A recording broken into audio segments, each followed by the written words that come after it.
Désormais, deuxième jour, deuxième séance, cette fois-ci que j'ai fait en solo, puisque je suis allé voir Impetigore de Joko Anwar. Alors Joko Anwar, je vous renvoie vers la vidéo d'hier dans laquelle nous parlions de Pengabdi Satan, que nous avons vu en salle à ce même festival de Gérardmer, puisqu'une rétrospective lui est consacrée.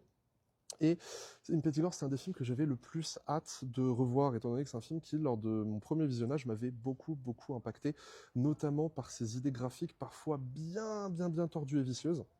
Et donc, j'avais très hâte de m'y reconfronter et surtout de voir, aux côtés d'autres personnes, quelle serait la réaction du public à ce film. Et je n'ai absolument pas été déçu. Alors, Impetigore, c'est l'histoire d'une jeune femme qui, suite à une altercation un peu hasardeuse avec quelqu'un qui l'appelle par un autre prénom, Sarayu, si je ne dis pas de bêtises, et lui parle d'un mystérieux village, va enquêter sur son passé, trouver des traces de ses parents décédés, voir qu'ils ont une maison et se dire que, bah, autant y aller, voir ce qu'on peut faire de la maison, peut-être la revendre, et c'est tout, on s'arrête là. Évidemment, ça ne va pas se passer comme prévu, car évidemment, les habitants du village ont peut-être quelque chose à cacher. Bref, Impetigore, alors là où Pengabdi Satan était une approche quasiment expérimentale sur certaines choses, avec notamment le travail autour du jumpscare, autour de la question du jumpscare dont je parlais hier, Impetigore, je trouve, est beaucoup plus ténu et concis. C'est-à-dire que c'est un récit qui se suit beaucoup plus facilement, qui est beaucoup plus linéaire aussi, et qui est parcouru d'idées que je trouve extrêmement efficaces, voire étonnamment cruel par instant.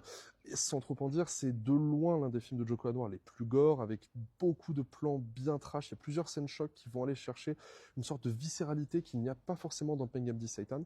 Mais également, c'est un film qui est capable de faire très peur, mais enfin, tout en ayant peu, voire pas de jumpscare.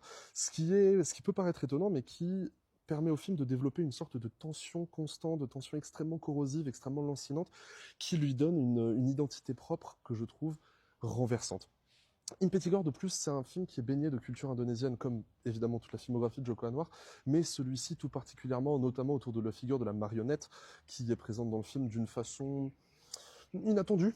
Si vous n'avez pas vu le film, vous verrez que c'est un élément horrifique à part entière.